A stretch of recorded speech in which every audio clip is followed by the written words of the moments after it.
very soon afterwards. As Ian Dale, who moderated many of these hustings in 2019, said, "I found chairing the hustings a surprisingly positive experience. The members really put the two candidates through their paces and asked some very searching questions. So I ask you tonight to make your questions searching, to make them succinct, and to ask questions and not to make statements, so that more of the audience have an opportunity to grill our candidates. Both of our candidates have a duty and a desire to fulfil our 2019 manifesto. Their differences will be about how to go about achieving that in a very different world from 2019, post-Brexit, post-COVID, in uncertain times internationally. Look at the Ukraine and Taiwan, and where our union as a nation is being challenged. So I'm sure that tonight you'll want to test our candidates, to seek to establish their strengths and to see who you think is best capable of running our great country. And I know that as all of us are Conservatives here tonight, you want to be respectful of our two candidates and keep your questions positive. There are now under 2 weeks left to vote. If you haven't already voted, then I ask you to vote online or by post. And it's very easy to vote online, or you can choose traditional snail mail. But if you do post, then please remember to put a stamp on the envelope, and that there's planned postal strikes this weekend, so voting online is the way to go. You should all by now have received your ballot paper. If you haven't, then please contact your constituency office, who will be able to help you. So tonight, my hope is that you'll be given more clarity about how to cast your vote. I hope that you'll go away enthused and energised in your commitment to helping our great party win the next election. We need your support. Finally, I want to remind everyone that at the end of our democratic process, we must come together as a party. We have many new members who should be contacted and made welcome. We have members returning to the fold, and we must make use of their talents. Ours has to be a combined effort under our new leader to go forward to victory at the next election. So, ladies and gentlemen, without further ado, let's get on with the show. Please welcome Andy Stevenson, co-chairman of the Conservative Party.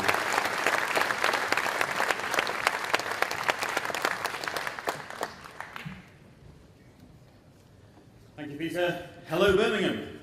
Hello. And hello to Times Radio listeners tuning in to our West Midlands hustings. Anyone who watched last month's Commonwealth Games knows that you all here can put on a show. And at least in this contest, there's no chance of you being beaten by the Australians. Tonight is another event where you, our members, have the chance of putting your questions to our two great candidates running to be the next leader of our party. Our hard-working party staff and myself are remaining impartial during this contest. The choice is yours, but we stand ready to unite behind whoever you choose as our next leader.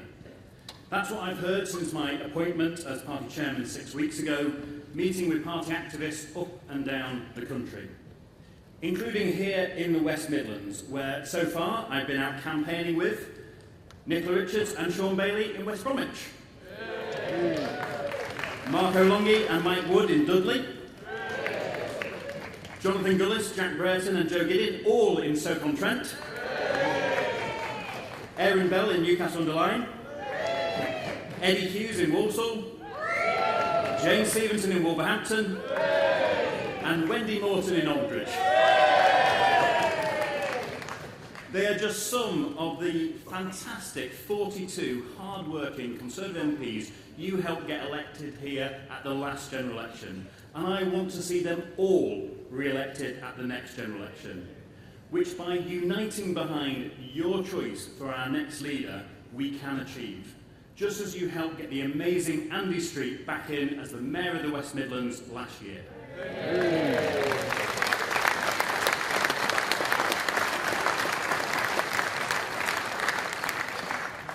And your choice, whoever you choose, will be a brilliant leader, Both have shown their qualities in government, demonstrating the drive and talent needed to do the hardest job in Britain.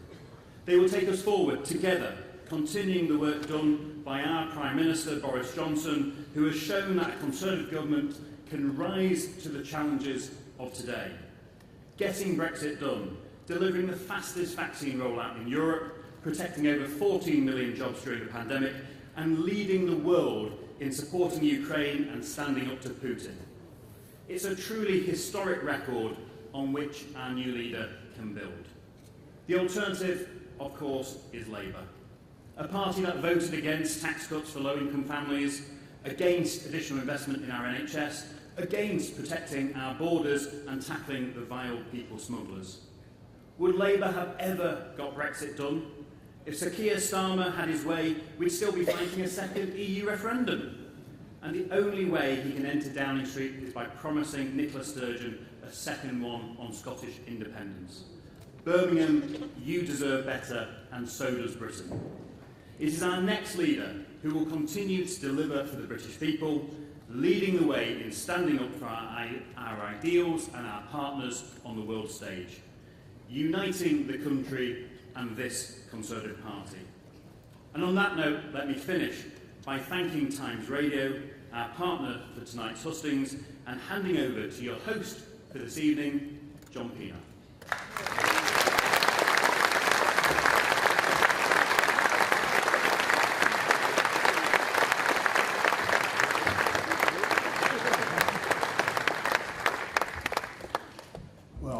A very good evening, ladies and gentlemen. Lovely to see you all out there this evening. It is such a pleasure, as well as an enormous privilege, to be here as the host for the business end of this evening's events. And let me also send a big welcome to Times Radio listeners, the audience listening to every word that I'm speaking and that's going to be spoken from this stage in the course of the next couple of hours. And I mention that because I want to mention and welcome our valuable audience, but also as a reminder of the significance of this event, as if you needed reminded. You are not just, in the course of these remaining 2 weeks of the campaign, choosing your party leader. You're choosing our Prime Minister, which puts you in a position of enormous power, I suggest a certain amount of privilege. A former leader of your party once said, just to paraphrase slightly, never has so much been owed by so many to so few. Now, time will tell just exactly what you are owed for the decision you're going to be taking over the next couple of weeks. But you have a remarkable, extraordinary responsibility on your hands, a role to play. And I'm interested at this very, very early stage of the evening, because I hate to let an audience go to waste on any occasion. But can I just ask in the hall, how many of you have already cast your votes? Okay, well, I mean, there's quite a few still left to play for. Rishi and Liz, you've still got a game to play here this evening. And I'll now say, let us get on with it. I'm looking forward to what's following in the course of the next couple of hours. I hope you are too. And I very, very much hope that we can, between us, play a constructive and useful role at what is an incredibly important time in the life and the politics of our country. So let me now then get on with it and hand over straight away now to the candidates, the campaigns on either side of this Conservative Party leadership contest. I'll be talking to you again shortly. Thank you very much indeed. Please welcome Chancellor of the Exchequer, Nadine Zahawi.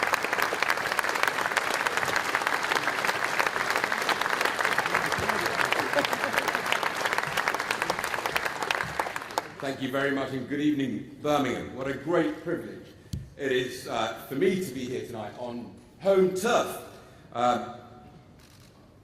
We should be under no doubt, friends, that these are tough economic times.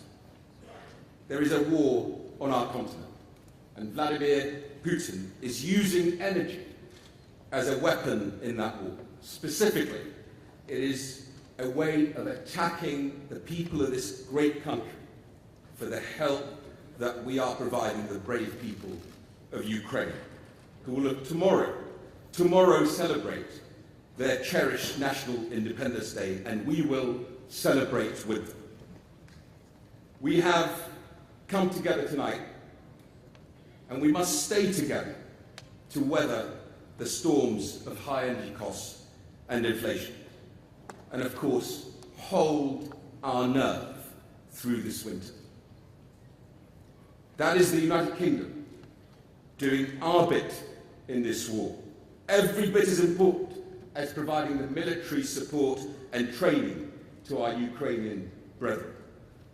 This country led the world in our response to the illegal invasion of Ukraine, and tonight I have the privilege of introducing the woman who is at the forefront of that response.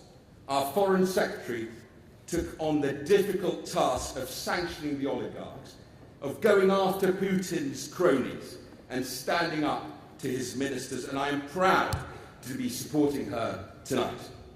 I have seen the extent of the challenges that our country is facing, my friends. I know that tough decisions are needed to protect hard-working families and businesses here in the West Midlands and, of course, across our country against inflation. But now that I have my feet under the desk in number 11, I have also seen firsthand that more of the same is not an option. As we go into the final stretch of these hustings, we need to come together quickly, just as we did in that vaccine rollout, and of course deliver for our great country. The British people expect us to fix the NHS backlog. They expect us to make our streets safer, with police focused on tackling serious crime and use our freedoms to unleash business and growth. We need to win the next election, and we need to win against both Labour and the Lib Dems. And of course, Liz Truss is the candidate that can unite the party, unite the country against Putin, and win that next election for us.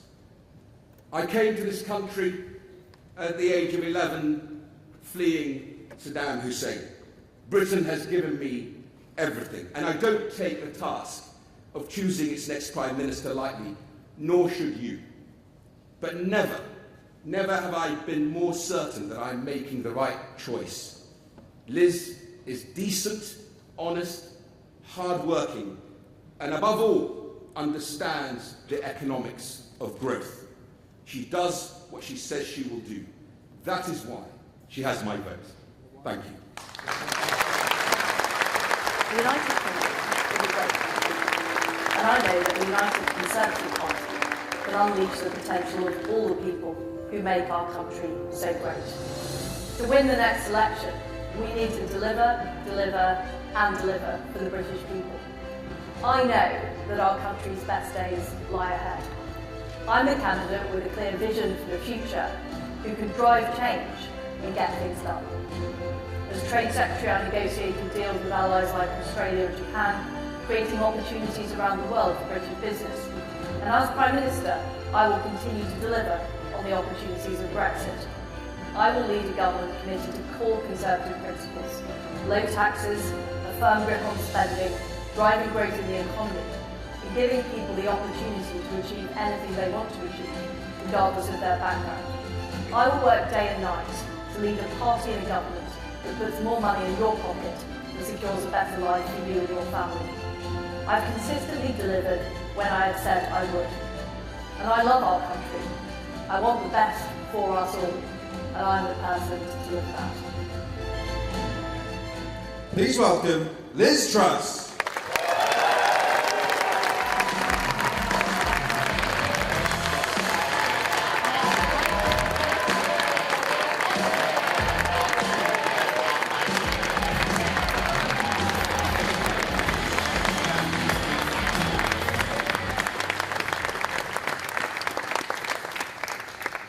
It's fantastic to be here in Birmingham.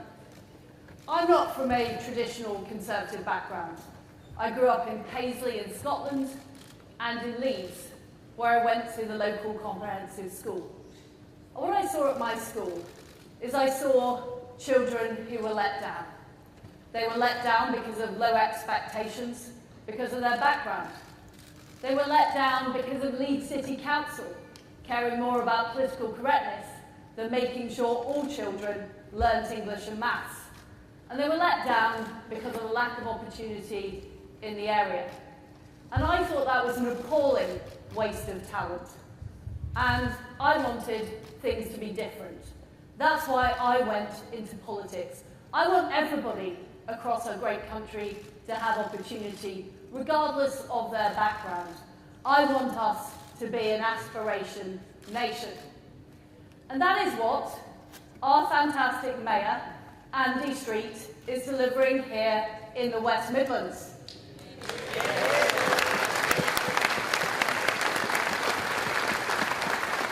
He's delivered on the fantastic Commonwealth Games, and it was great to visit a few weeks ago. He's delivered on the trams and the metro.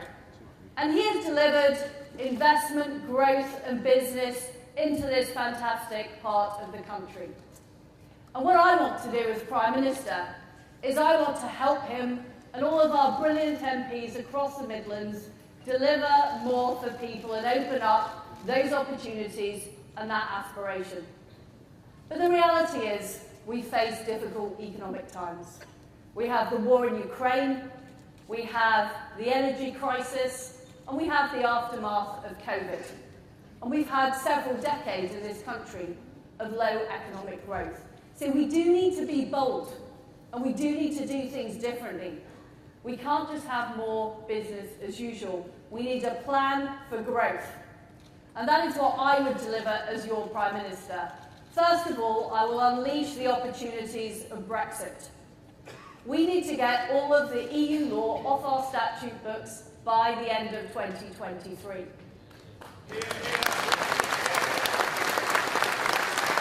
And that means that we will unleash investment into cities like Birmingham, towns and cities across our country. We could do more trade deals benefiting industries like ceramics, industries like the car industry, and I had a great visit earlier to JLR, industries like financial services and technology. But we also need to cut tax. I would reverse the national insurance increase. The fact is we didn't need to increase national insurance. We can still afford to pay off the debt, start paying off the debt after 3 years. I'd also have a moratorium, a temporary moratorium on the green energy levy to immediately save people money off their fuel bills.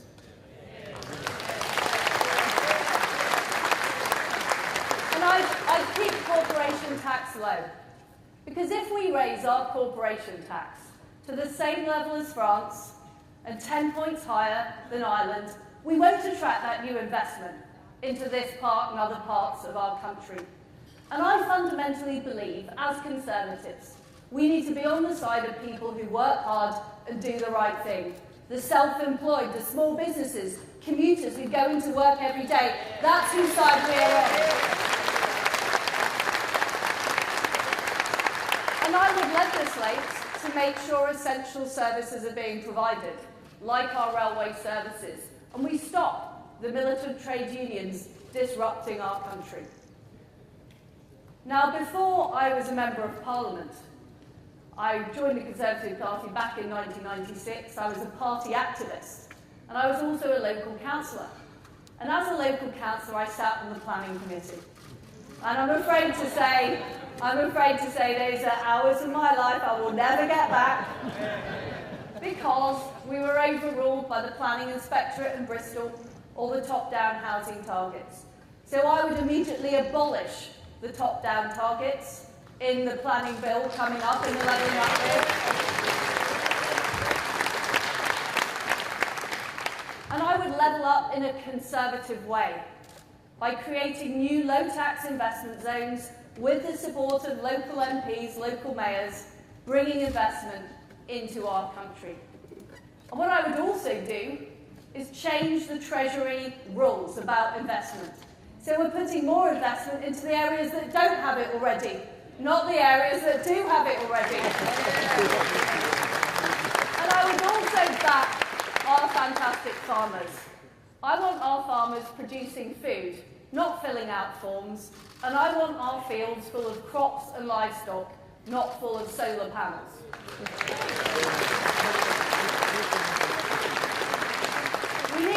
continue to stand up to Vladimir Putin in Ukraine. I'm proud that we were the first European country to send weapons to Ukraine. And I, as Foreign Secretary, put the toughest sanctions regime on Russia of any country in the world. But we cannot be complacent about our security. We need to make sure that we are increasing our defence at this insecure time. And I would raise defence spending to 3% of GDP by the end of the decade. And I will also crack down on illegal immigration. I supported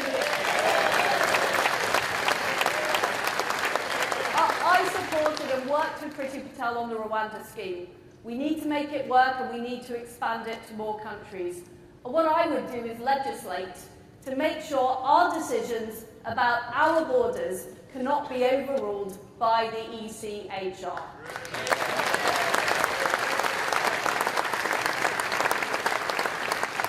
But as well as freedom and democracy around the world, we also need it here in Britain.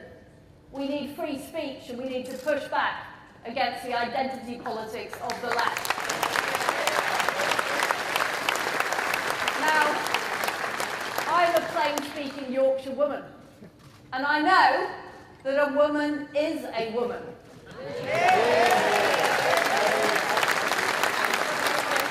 And I will make sure that we protect our single-sex spaces like domestic violence shelters.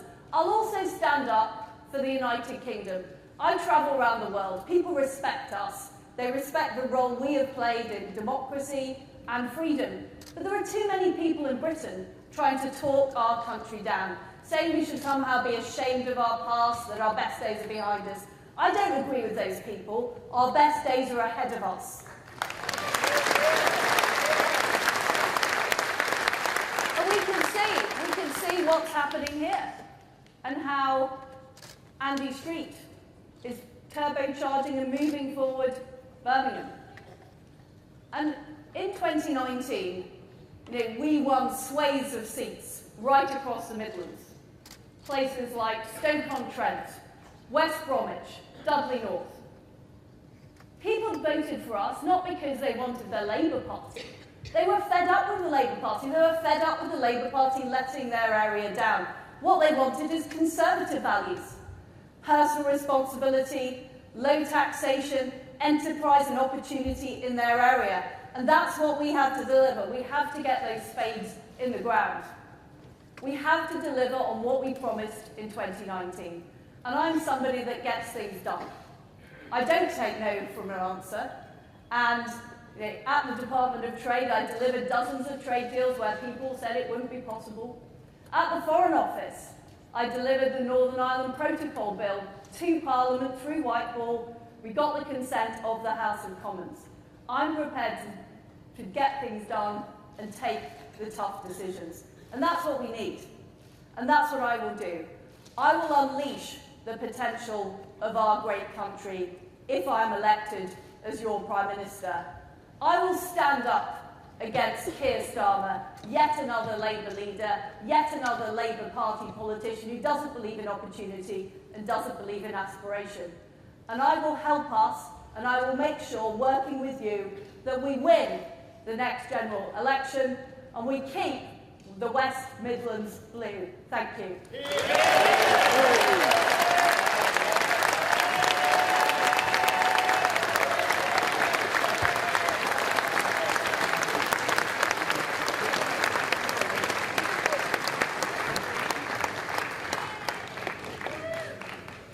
Liz, thank you for that opening contribution. And Liz Truss certainly seems to be full of beans as far as I can see. And actually, when you look at the opinion polls just now, I can understand Liz Truss perhaps being full of beans. And we're going to find out between us in the course of this coming session whether Liz Truss and whether Rishi Sunak are equally full of answers to questions. And what the Foreign Secretary was saying there clearly went down very well with a large section of this hall. But I think you all know, because people listening to this live also know, there's a great deal we haven't heard from these contenders to be our Prime Minister about issues that affect millions of us at this extraordinarily difficult time. And hopefully in the course of the next couple of hours, we will make some progress on that as well. So that's now, without me taking up too much time at this stage, because I will be back and so will our candidates, let me carry on and hand over to the candidates. Please welcome Member of Parliament for Sutton Coldfield, Andrew Mitchell.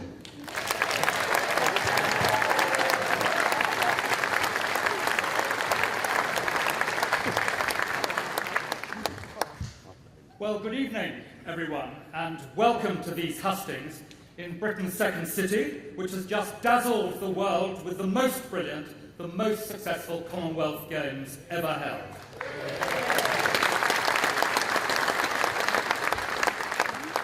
And where we, in the royal town of Sutton Coldfield, were so proud to hold the triathlon.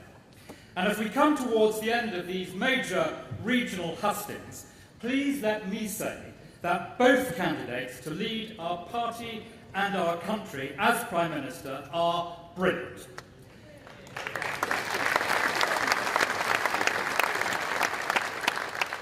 And don't you think, as we look back to the start of this contest, if you can remember that far back, and at the age of my colleagues who first stood for the leadership, that it is only the Conservative Party, our party, which truly looks like and reflects the country which we seek to serve.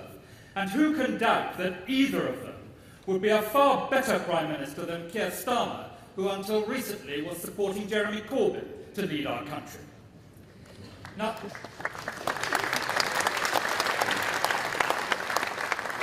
Now, in the 35 years since I was first elected to serve in the House of Commons, no leader of our country has faced such a daunting inheritance, nor required such courage, judgment, and experience.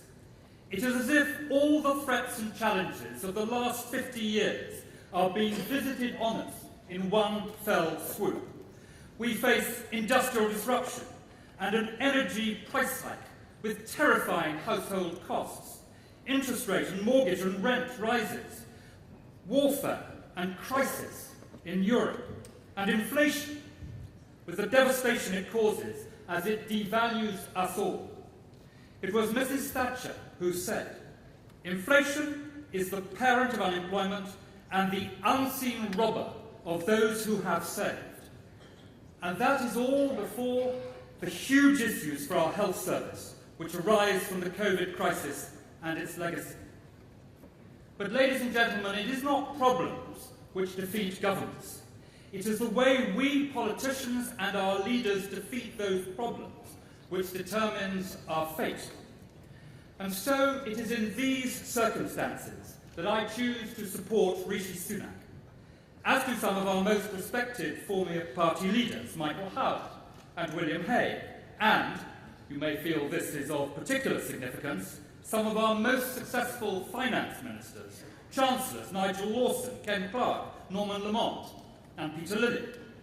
When faced with the unprecedented challenge of COVID and the massive threat to jobs and employment, it was Rishi Sunak who designed and implemented what the IMF described as the best furlough scheme in the world, and ensured through his efforts that we protected the livelihoods of 14 million people and the future of 1.5 million businesses. And so, as we head into an extraordinary and dangerous storm of frightening economic ferocity, it is Rishi Sunak who has shown by his deeds and his actions that he is the safe helmsman with the experience, record and judgment to weather these storms, to reach out across our divided society and to secure the results we need if we are to win the next general election. We need a Prime Minister of courage, judgment, decency and experience. That Prime Minister is Rishi Sunak. Thank you very much.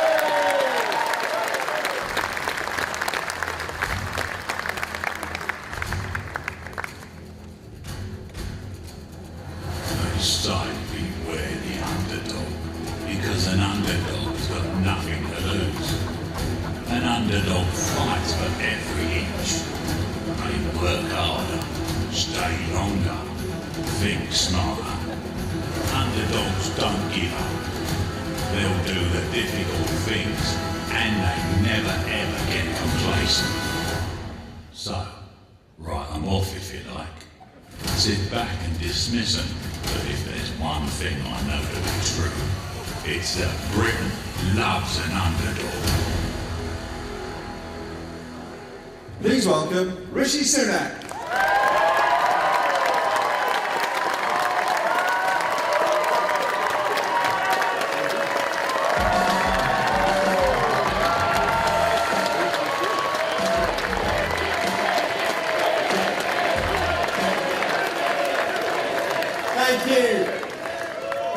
Good evening, thank you. Now, I am here tonight for one simple reason, and that's because our country did something extraordinary for my family. Like many of yours here, it welcomed them here as immigrants and allowed them to build a better life. Now, I was raised with a few simple values. First among those is that family means everything to me. And that's because we know, don't we, as Conservatives, that the bonds of family are far greater than anything any government could ever hope to replicate. And in my family, we prioritised hard work as the way to forge ahead in life. My dad was an NHS GP. My mum ran the local chemist in Southampton where I grew up, and I spent all my time working in her shop, out and about, delivering medicines to patients, but also doing her books and seeing the power of that small business to provide jobs in our local community. Now, for my parents, there was one thing that they believed above all would be the way to build a better future for their 3 children. And it was simple. It was through education.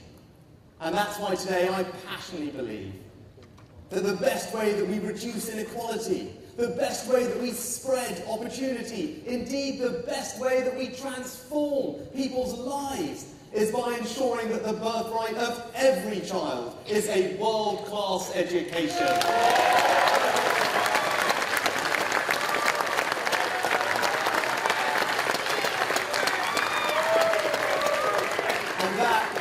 And that, in a nutshell, are my values. Patriotism, family, hard work, service. And I know as I saw you nodding that those are your values too. And that's because they're Conservative values. And that's why I want to be your Prime Minister, to put those values into action to build a better Britain. But how are we going to do that? Well, we need to do 3 things. First, we must restore trust. Next, we need to rebuild the economy. And then we need to reunite our country. Now, when it comes to restoring trust, for me, that starts with honesty. And as you can see in this leadership race, I have not chosen to say the things that people may want to hear. I have said the things that I believe the country needs to hear. And even though that doesn't make my life easy, it is honest, and for me, that is what leadership is all about. But we'll also restore trust by delivering on the things that matter to people. That's why I've set out a plan to start reforming the NHS, so we can stop constantly thinking about throwing more money at it and more talk about the efficient healthcare that we're getting out of it. It's why I want to take on this lefty woke culture that seems to want to cancel our history, our values, and our women.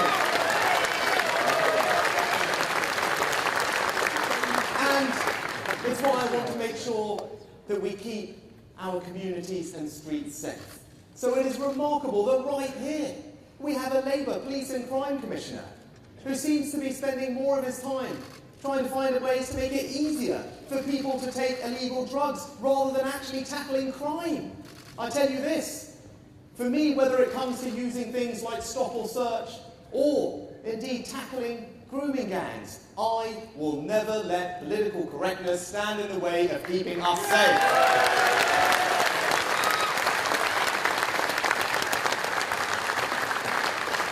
And whether it is that Labour Police and Crime Commissioner, or indeed the shambles that is Sandwell Council, it just shows why we need conservative councillors, conservative PCCs, and great conservative mayors like Andy Street in charge. But it's also why I want to restore trust in our rural communities, like mine in North Yorkshire, like yours here, in Warwickshire and Staffordshire, Derbyshire, Nottinghamshire, and that means increasing our food security, protecting our agricultural land, and unequivocally backing British farmers. And it's why I have set out a detailed and radical plan to finally get to grips with illegal migration.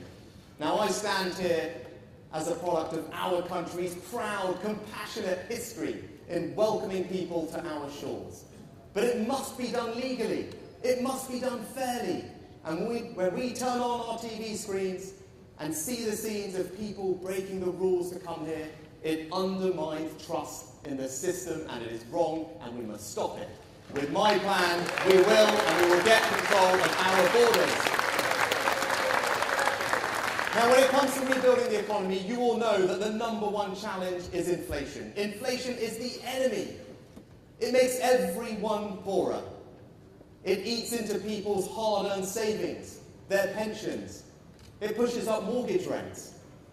Now, this autumn and winter, I will make sure that we support people with the cost of living. Not only cutting VAT on energy bills, but going further to help the most vulnerable in our society, like those on the lowest incomes and pensioners, because that is what a compassionate Conservative government must do at a time like this. But ladies and gentlemen, what I will not do is pursue policies that risk making inflation worse and lasting far longer, especially if those policies amount to borrowing £50 billion and putting it on the country's credit card and then asking our kids and our grandkids to pick up the tab, because that is not right. Now, I will cut your taxes, but I will do it responsibly by being tough on public spending and by growing our economy. And that's why this autumn I'm going to radically change how we tax businesses in this country. Cutting taxes for those businesses that are doing the right thing, investing in expanding their production, businesses that are innovating to create the products and services of the future, because that is how you drive growth in a modern economy, and the businesses that will benefit the most will be those manufacturing businesses right here in the Midlands. But it's also, as someone who was proud to support Brexit, we need to make sure that we capitalise on it, and that means we must get on with cutting EU red tape. And as Chancellor, I created a new Brexit policy of free ports and put one right here in the Midlands. It's why, as Chancellor, I invested in new institutes of technology here, transport infrastructure, in communities up and down, in Stoke, in Wolverhampton, in Dudley, in Mansfield and Ashfield. I was a Chancellor who delivered for the Midlands, and I will be a Prime Minister who continues levelling up here in the Midlands. Because in 2 years, when it comes to reuniting our country, we have to do something that has never been done before. We have to make British political history by winning a 5th general election in a row. Now, even though that hasn't been done, I know that working together, all of us, we can do it. But it's going to require us to appeal to swing voters everywhere. Right here, in the north, in the south, in Liberal areas and Labour areas, in Remain areas, in Brexit areas, in urban areas and rural areas, in Wales and in Scotland. And I passionately believe, and the evidence suggests, that I am the candidate that offers our party the best opportunity of beating Labour and ensuring Keir Starmer never walks through the doors of number 10 Downing Street.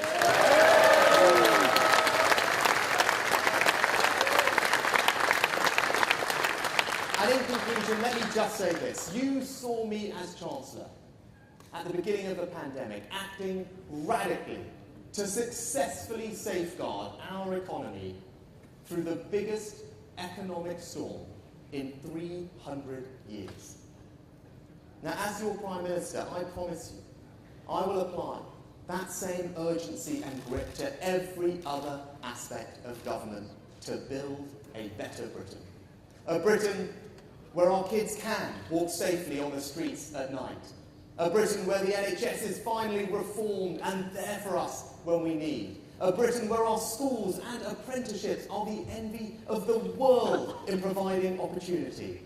And a Britain where our economy is the most dynamic it has ever been, with our businesses investing and innovating to create jobs in every part of our country.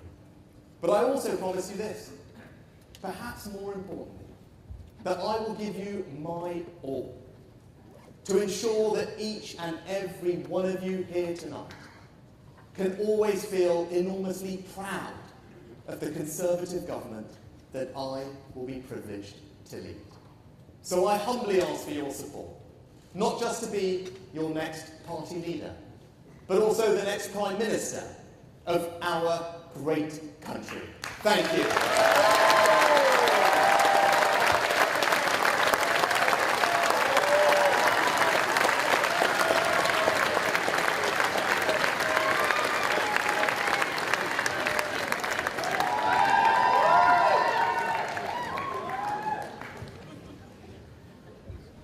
That was punchy. And even as a perfect neutral, I think I have to pay tribute to the energy and the force and the word perfect nature of that presentation. The campaign video, it was like watching a Hollywood opening this evening. And so that we'll carry on now, because as I mentioned earlier on, I think we know now a certain amount about these two contenders to be our Prime Minister. And I think no one in the hall can really deny there's an awful lot we do not know, an awful lot that we want to know. And that goes for people in this hall, in the Conservative Party, and the many, many more outside. So if I can do anything, and we can do anything between us to make something of a dent in that vacuum of information and all of the rest of it, let's have a look. I'm going to start now by welcoming, if you would, to the stage, Foreign Secretary, contender for Prime Minister, Liz Truss.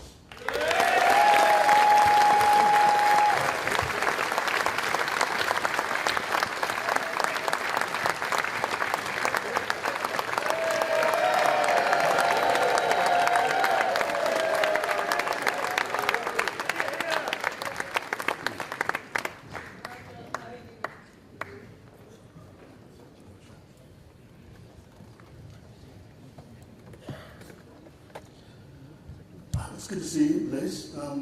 You look very, very bouncing. You look very confident. And I can, looking at these opinion polls, I can quite see where that might be the case. But there's an awful lot I'd like to ask you, a great deal more than I get to ask in the time available to me that we all have this evening here at this 10th of 12th Hustings in the course of this campaign. So let me start then with something which is, and you'll know this, very much on the mind of millions of people out there today. The latest forecasts for inflation are terrifying. At the end of this week, we'll get a number, the latest number, for the energy price cap. We expect something £3,500 or something north of that. There's talk of the cost of borrowing in the city, maybe going up to 7%. I could go on, but it all adds up to fear and legitimate fear and worry in the hearts of so many people. Now, you haven't quite said so, but somehow, by some curious means, between your camp and people like me, we now clearly understand that there will be a special budget statement, if you're the Prime Minister, towards the back end of September.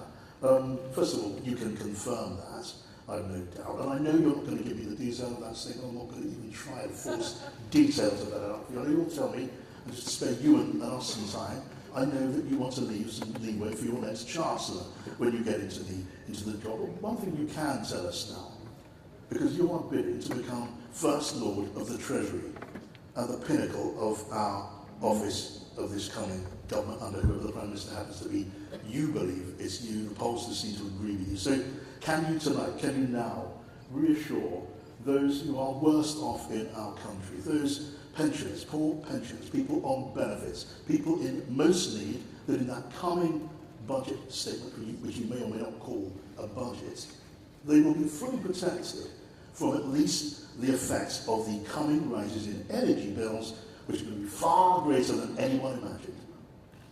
Well, look, we are facing very, very difficult economic times, and this is a crisis that's been brought on by COVID, by the war in Ukraine, and that is why it's so vital we stand up to Vladimir Putin. But we've got another issue that I would add to your list, John, which is the issue of low economic growth and the danger of a recession. And we know that a recession would carry a huge toll. And we also need to make sure the economy is growing. So we have multiple challenges that we face as a country. And this is why we have to be bold. And I have set out a bold agenda of not just lowering taxes and helping people who are struggling.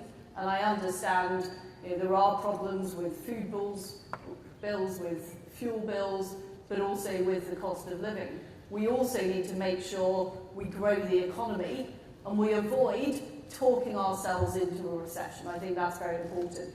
Taxes are currently at a 70-year high, and there is a current proposal to raise corporation tax, which I believe would deter investment and make it harder for us to grow the economy. So we have multiple challenges. There will need to be a fiscal event, as you rightly say, and I've set out my priorities. My first priority is reducing taxes, because what I don't believe is taking money from people in taxes and then giving it back to them in benefits. That is Gordon Brown economics, and frankly, it hasn't worked. And the second thing we need to deal with is supply, and in particular the energy supply. We haven't done enough to get gas out of the ground, to use our reserves, to move forward with nuclear, to move forward with renewables. We need to get on with those things much quicker, as well as liberating other bits of supply in the economy. I talked in my speech about investment. We need to do things like Solvency II, so we liberate investment. So we need to deal with the supply. Now, of course, in any fiscal event, a chancellor has to look at people on fixed incomes. And I've already committed to the triple lock for pensioners. I've already committed to a temporary moratorium on the green energy levy, which would take money off everybody's fuel bills. But as you rightly say, we are not going to sit here today, John, and write the budget. But what I fear has been missing from the economic discourse is, first of all, dealing with growth and getting growth going, because without growth, we are in an even worse position. Let me pick up on that question of growth. I'm going to try and keep my questions short. I hope you be as brief as you reasonably can. We've got a lot to get through in little time. But it's your signature policy, Liz, to carry out these unfunded tax cuts in the hope of stimulating growth. Your critics say that's a route to higher inflation, which would hurt everyone, including the worst off. Michael Gove says you're on a holiday from reality. Can you give your critics an example, a clear example of where a country has successfully grown its economy through cutting taxes? Because without that, aren't you inviting the country to join you on an experiment with people's livelihoods and lives? Well, I give you the example of Britain, where we cut corporation tax and we saw revenues increase. There's an example of where cutting taxes actually helped us attract more revenue into the Treasury and more growth into the economy. And this whole language, John, of unfunded tax cuts implies the static model, the so-called abacus economics that the Treasury orthodoxy has promoted for years. But it hasn't worked for our economy, because what we've ended up with is high tax, high spending and low growth. And that is not a sustainable model for Britain's future. What I want to... That orthodoxy, that Treasury government orthodoxy, year after year after year. I sat in Cabinet and I opposed the national insurance rise for precisely the reason. And I raised my issues internally. I've complained about plenty of these policies internally. but I respect collective responsibility and I was loyal throughout. But fundamentally, it was wrong to raise national insurance. We promised we wouldn't do it in our manifesto. We didn't need to do it. We could have funded the NHS costs out of general taxation, and that decision was taken. I think it's wrong, because we now have the highest taxes in 70 years. We're talking about putting our corporation tax up to the same level as France. Last time I looked, France was not a low-tax country. We need to compete internationally. You know, we need businesses like JLR in Midlands to attract the investment in, to create those high-paid jobs. And you know, I could give you plenty of examples of economies that very... You have invited, haven't you, comparisons with Margaret Thatcher. No, I haven't invited them. The media constantly go on about it. And look, but you I believe you welcome the comparison. Because frankly, every woman in politics gets compared to Theresa May or Margaret Thatcher because there haven't been as many women leaders as men leaders. That's the truth. But I don't think the same the comparison with a small state considered like Margaret Thatcher. Now, she was a great leader of our country, and I'm proud of the way she turned our country around. And that doesn't mean what we're facing now is the situation we're facing in 1979. It's a different situation, and we need different policies now. But the principles she believed in were the right principles. Enterprise, personal responsibility, giving people control over their own money, putting money back in people's pockets. Those are the principles I agree with. The tax burden was higher when Margaret Thatcher left office than it was when she took office. Now, you say your strategy can avert recession in this country. The Bank of England is predicting recession over the space of 5 courses starting this year.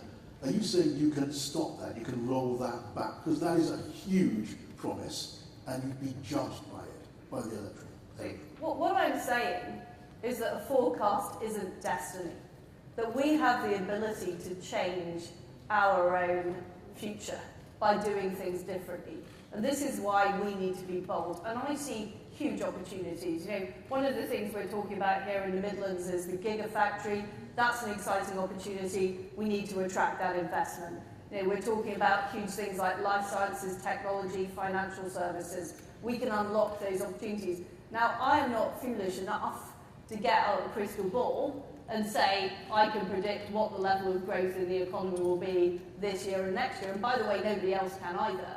But what I know is putting up taxes to the highest level in 70 years will choke off that potential growth. That's what I know. I'm a conservative. I believe in low taxes. I believe in companies succeeding. I believe in companies making profits, that they are able to hire new workers and bring in investment. And that is what I believe, and that's the platform I'm standing on.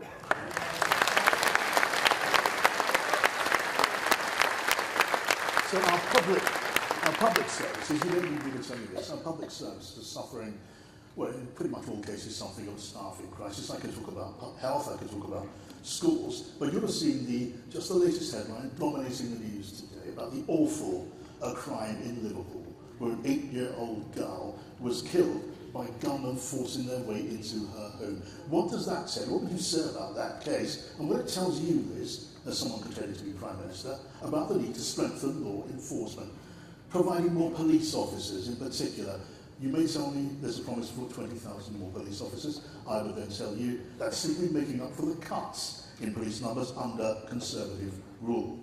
What do you say to reassure those people who want more done about crime? First of all, my thoughts go out to the family, and it's an absolutely appalling crime, an appalling murder that took place in Liverpool. Yes, we do need to see more police on our streets. You know, it's about recruiting more officers, but it's also about making sure those officers are focused on the crimes we care about and the public care about. I would introduce league tables so the public have a better way of looking at how their local force is performing. And we need that change in the culture driven by police and crime commissioners, driven from the top. There is a serious problem in this country with gun crime. There's a serious problem with gangs. There's a serious problem with knife crime, and I'm absolutely determined we get a grip of that. Okay, let me ask you now about integrity in government. This is spurred by a question from one of our Time Radio listeners who wants to know and suggests that there hasn't been enough said about the need to improve conduct in government given the grotesque circumstances of the fall of our present Prime Minister. Would you appoint an ethics advisor in place of the ethics advisor who's resigned after the previous ethics advisor who's resigned? And just as important, when you give that advisor the power to initiate investigations into misconduct, whether you want that investigation or not? Well, first of all, I do think there need to be proper whistleblowing procedures. You know, I would put in place, if I was elected as Prime Minister, a strong chief whip. I would return them to number 12 Downing Street, so they are at the heart of government, and making sure that there is zero tolerance for misbehaviour. What about the ethics advisors? But I do think one of the problems we've got in this country and the way we approach things is, you know, we have numerous advisors and independent bodies and rules and regulations. For me, it's about understanding the difference between right and wrong. And I'm somebody who has always acted with integrity. I've always, you know, been clear about what I will do and followed through on my promises and been honest about the situation. And that is what I would do as Prime Minister. And I don't think you can outsource ethics. Well, I'm not necessarily saying that, but what I am saying is the leadership themselves, the Prime Minister themselves, needs to take responsibility. You cannot outsource ethics to an advisor. We need ethics running through the government, and it starts with the culture of organisations, John, starts at the top, and that's what's important to me. And of course, I'd ensure that correct apparatus is in place so that people are able to, you know, whistleblow if there are problems. But if a leader is saying that they don't know the difference between right and wrong and they need to outsource it to an ethics advisor, I think that's a fundamental problem. Okay. I'm going to slip one more in before I open questions to the floor. I'm keen to get to that stage. Just very briefly, that's fine. You're getting from a reader of the Times who asked this question. We're all human beings. We all have our flaws and our faults. What is the flaw, the fault in your character that you would like to address and improve?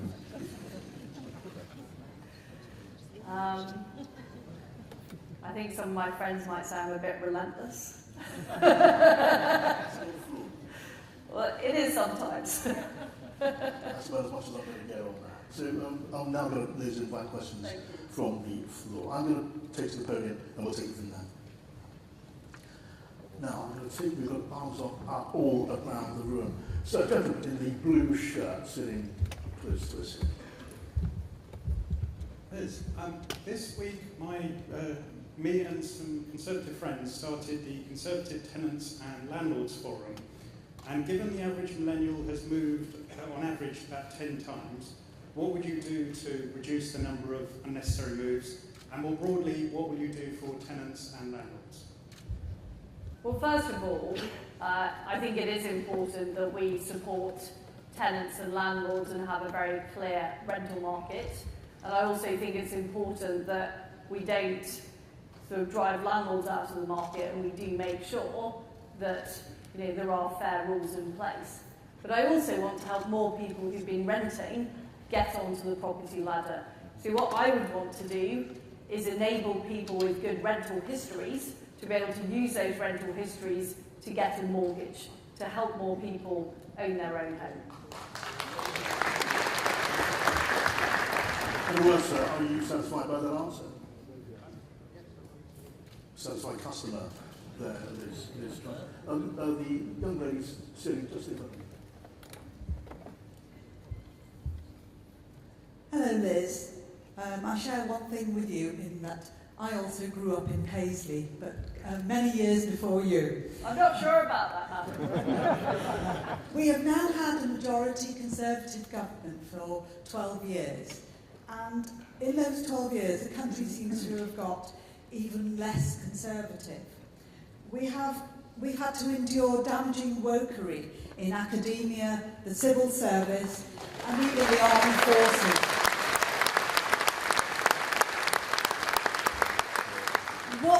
specific action would you take to put that right? Well, I think we have achieved many things in our time in government. I'm proud of the education reforms that we delivered, which have improved schools. I'm proud of the welfare reforms that we've delivered that have got more people into work. But you are right, there is an issue with the culture in our public services not reflecting the views of the public. And this is true when it comes to talking down our country, which I'm concerned about, but it also is true when it comes to women's rights. And I've been very clear, for example, that I will make sure that single-sex spaces are protected. And we can't have a situation where there are hospital wards that claim to be single-sex that simply aren't, or we have domestic violence shelters where that's under question. But what it takes is it takes political leadership. And it takes a Prime Minister that makes that happen, but also ministers that make that happen in departments. And I think as Conservatives, sometimes we've been afraid of making Conservative arguments. And we've allowed the left to dominate the social space. And I won't allow that to happen. I am prepared to make the argument. I am prepared to be difficult. I'm not prepared to make no for an answer. I'll get those things done.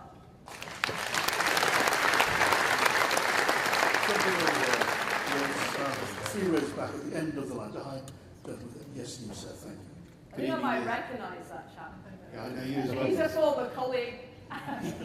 Liz, I was the UK's first small business commissioner. There are 6 million small businesses in the UK. I spoke to about 2,000 of them over the period of 2 years. And I have to tell you, they often feel unloved, over-regulated and overtaxed. What can we do to promote long-term business growth? Because that's the backbone of the UK economy. Well, Paul, you are of course right. So first of all, reversing the national insurance increase will help small businesses that have been hit with extra employers' national insurance. We also need to look at the regulatory burden on businesses. I would conduct a full tax review, looking at things like business rates and how we make that much, much fairer for small businesses. But we also need to look at regulations and the regulatory burden. This is part of the point of getting all of those EU laws off the statute books by the end of 2023. Because it often isn't an individual law, it's just a combination of forms that businesses are asked to fill in and the hoops they're asked to jump through. And it's easy for a big business with a big HR department, with a big tax department to do that work. It's very hard for small businesses, so I will absolutely make sure I'm cracking down on those regulations, but also we're not putting new regulations on small businesses. Some of our biggest businesses are formerly publicly owned utilities, and there are questions and concerns about those. Let me just ask you very briefly about one, the water industry. We're seeing daily reports now of pollution fouling our waterways and coastline of this country. And meanwhile, I think average bonuses to the bosses, to executives of the water companies are at £670,000. That can't be right, can it? I do think there are problems with the way utilities are regulated. We were one of the first countries to regulate utilities and to privatise utilities, but the world has moved on since then. And what tends to happen over time is some of those regulators get mission creep. They don't necessarily keep the market as properly as they should. And I certainly think it's the case that water companies need to be better at stopping leaks. They need to be better at dealing with pollution, and we need to sort that out. So I do agree more action needs to be taken by the regulator. You cut funding to the Environment Agency, Liz. Was that a mistake? Well, I am a great believer in value for money from public services, and believe me, there are plenty of things the Environment Agency were doing that they shouldn't have been doing. And I was very clear that, and I'm sure there are a few people in the room that have experienced the activity of the Environment Agency. It's the responsibility of Ofwat, the water regulator, to be regulating on the way the water companies behave. That is Ofwat's responsibility, and we should be putting that pressure on them. Your question.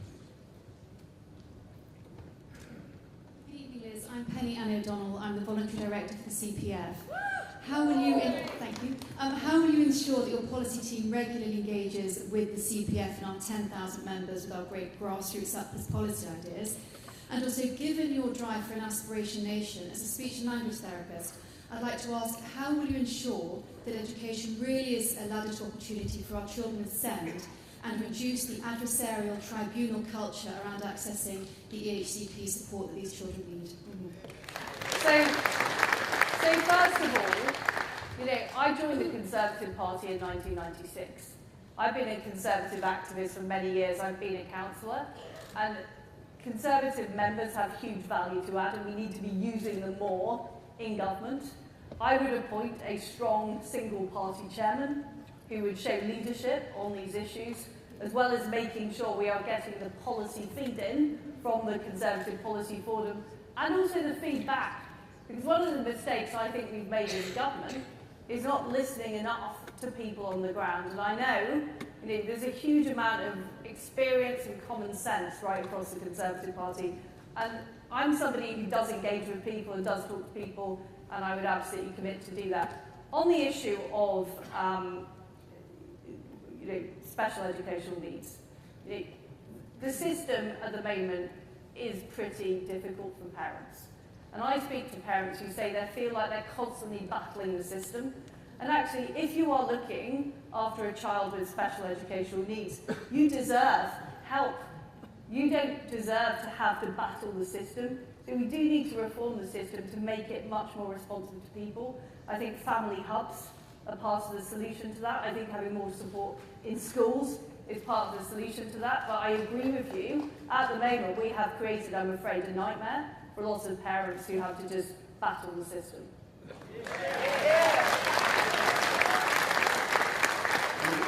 Another brief question on services, public services, before we take more questions. Given your plan on national insurance, what will you do about the crisis? I don't think it's too much of a stretch to use that word, about social care in this country. How would you solve the problems facing social care, which are truly immense? So I still would spend the money. I would just take it out of general taxation rather than raising national insurance. But I would spend that money in social care. The fact is, quite a lot of it has gone into the NHS. I believe it should go to local authorities to deal with the very real issues in social care, because the problem we've got at the moment is people are in beds in the NHS who would be better off in social care beds. So put the money into social care, free up more space in the National Health Service, and empower the front line in the National Health Service, because there are still too many central diktats going to the front line. People on the front line feel disempowered. We're seeing increasing numbers of people leaving the profession, so those are the issues we need to deal with. These services are starved of funds now. Hard to dispute that. You are proposing to cut taxes. We put these extra money in. We put the extra 13 billion in. And what people who work in the NHS tell me is the problem is the number of layers in the organisation they have to go through to get things done, the lack of local decision making. That's what people are telling me. That's what people are telling me is the problem, rather than a lack of funding. Gentleman in the front row, sir. Good evening, Liz.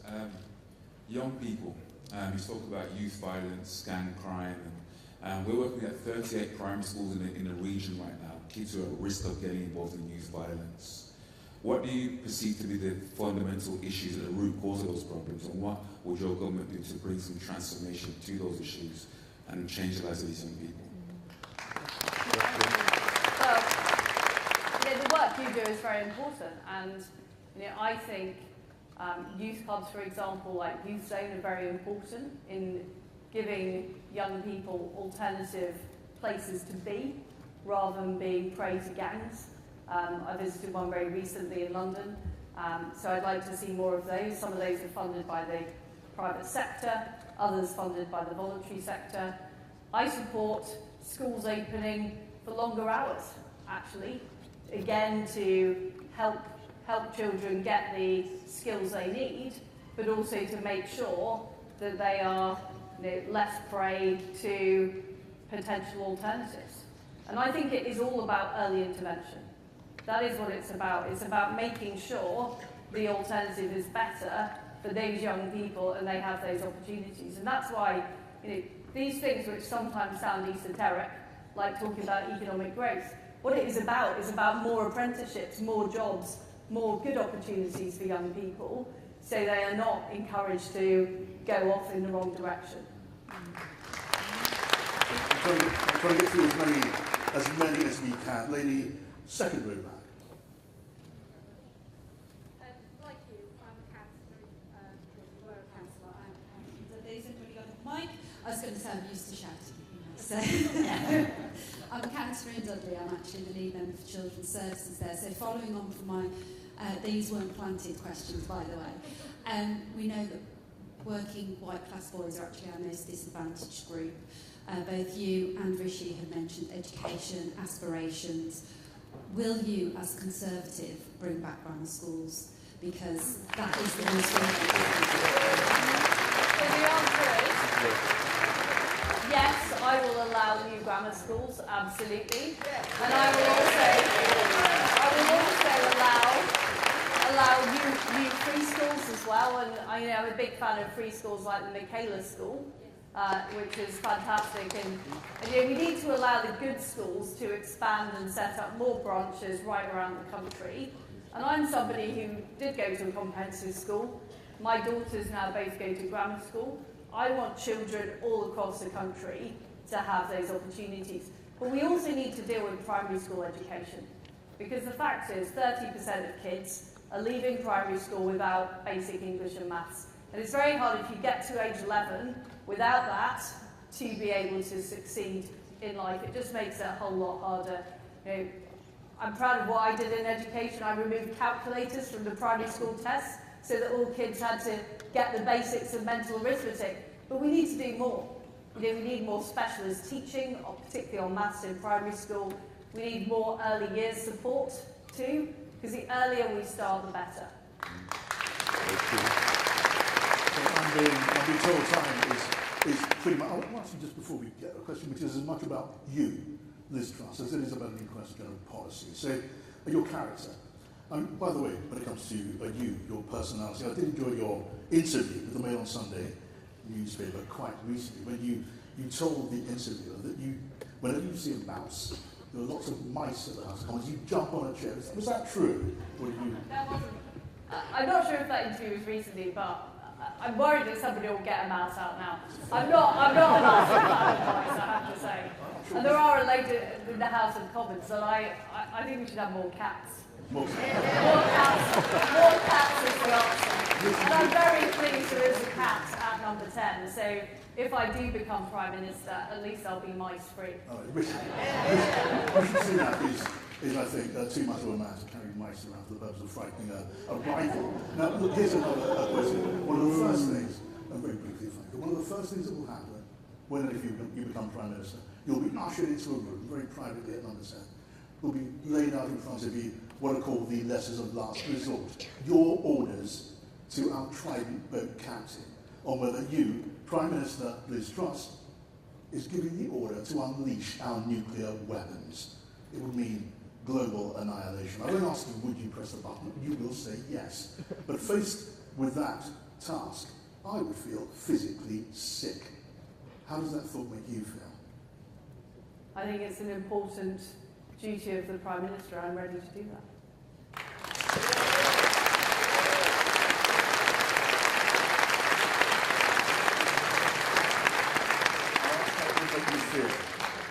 I'm ready to do it. That's right. So Liz Truss, thank you for those answers. Ladies and gentlemen, Liz Truss. Thank you.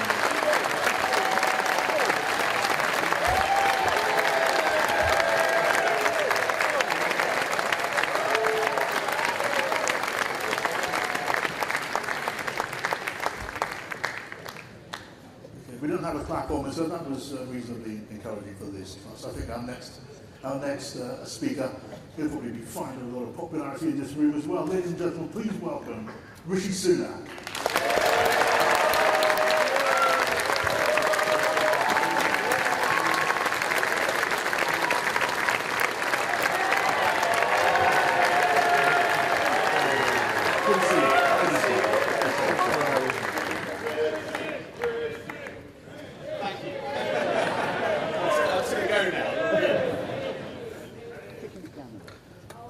good to see you, Rishi. Thank you for good to talk to you. Let me ask you a question first. The same question I put to you to Liz Truss. You know the numbers. 18% forecast of inflation. The energy price gap is going up and up far more than you imagined when you set out that plan to help the worst off. Which means to help the worst off in future, you're going to have to be much more open-handed with the British taxpayers' money. Will you do that? Can you guarantee now that if you are the Prime Minister, you will match whatever the need happens to be as we head towards energy caps of 3,500, maybe 5,000, 6,000 in April, whatever it takes, you will provide the cash? Yes, I've already said that, John. And that's because the right thing in these circumstances is, as I said, for a compassionate Conservative government to meet the needs of the most vulnerable in our society, and that's what I would do as Prime Minister.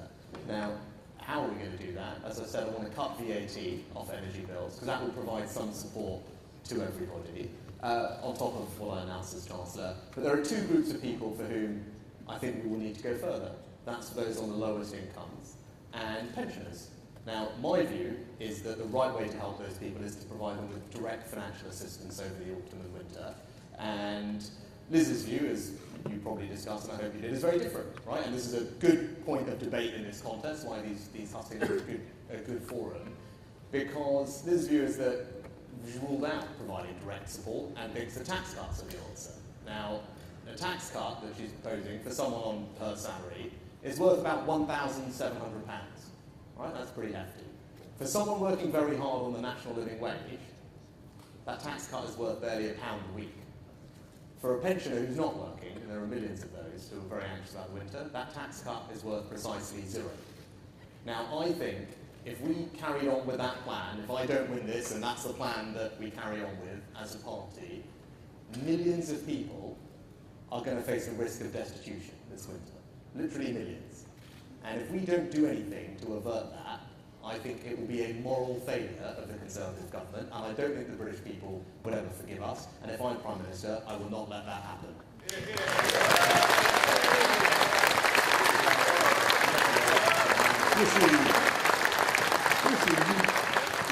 With a very recent memory, you opposed cutting VAT on energy bills, and then you changed your mind on that. Why did you do that, U-turn? Was it that you suddenly became rather more desperate to win the support of people like these Conservative Party members? It's because, as you said in your opening, John, the situation has deteriorated since I was Chancellor and announced support. And I'm perfectly open and blunt about it. That cutting VAT is not the most perfect way to do things. It definitely has drawbacks.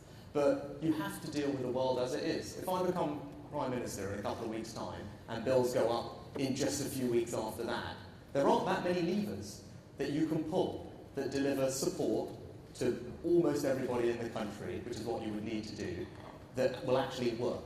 Now, I've been there. I've done the job, right? I've sat there and figured out how do you do this. It is one of the few levers that a Prime Minister has available to them that I know will 100% certainty get cash to people quickly. Is it perfect? No. But I'm not going to let perfect be the enemy of the good. I'm going to deal with the practical reality of the situation. So I don't make any apology for going further than I said before. I want to make sure we help people, and that is a realistic, practical way to do it. And I think it's one that will make a difference to people in a few weeks' time.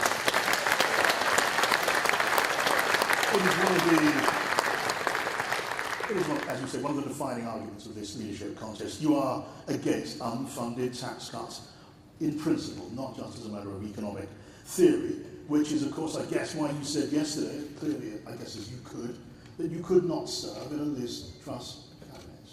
No, I mean, what I was saying is I'm not focused on those things at the moment, John. What I'm focused on doing... You said you'd had a period of being an honest with your leader. You weren't going to do that again. I was reflecting on the last couple of years and actually having been in Cabinet. I'm one of these people who, maybe it's old-fashioned, actually. In the last few weeks, I've discovered quite how old-fashioned it is. My general view is, if you're in a Cabinet, while you're in it, you defend all the decisions in it. That's what collective responsibility means. And I take that seriously. I know it seems a bit quaint these days. And I'm reflecting on, and that's important. But look, you're right. I don't believe in unfunded tax cuts. And there's been a lot of talk in this leadership election about Margaret Thatcher, and rightly so, because she's our greatest post-war Prime Minister. But I reflect on it, and I think, well, what actually was Margaret Thatcher's most important legacy? Why is it that she's so revered? Now, you could say, well, it's because she took on the unions, because of her economic reforms, because she spread home ownership far and wide. Now, all those things were important, but I don't actually think that's why she's revered. I think it's because of her character. And she was prepared always to take difficult decisions. She was prepared to say the things that might be difficult that the country needed to hear. She wasn't prepared ever to make a promise that she couldn't keep. That's what I think Margaret Thatcher was about, and that's a standard that I hold myself to. And I think unfunded tax cuts are wrong. And you know what? Her Chancellor, Nigel Lawson, agrees with me. The head of her policy unit agrees with me. Norman Lamont agrees with me. All these people who understood Margaret Thatcher's economics are supporting my economic plan because it's the right one for our country, and it's a conservative approach to managing the economy, and that's what our party stands for.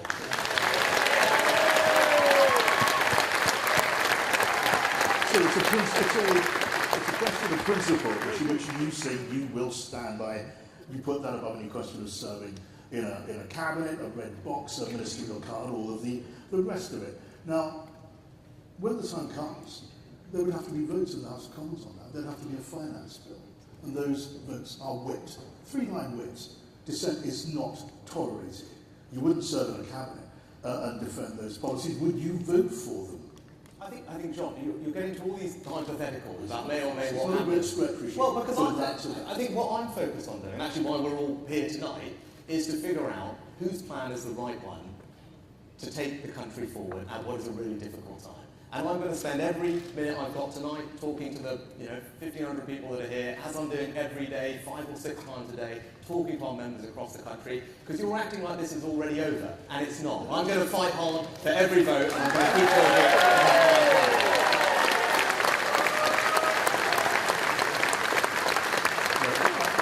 I don't suggest that, so these are, I suggest, questions of character to you. Let me put a question to you, which is on the minds of very many people today, crime, in the light of the awful news story that I mentioned earlier on, the 8-year-old child in Liverpool, gunned down by gunmen who forced their way into the family flat.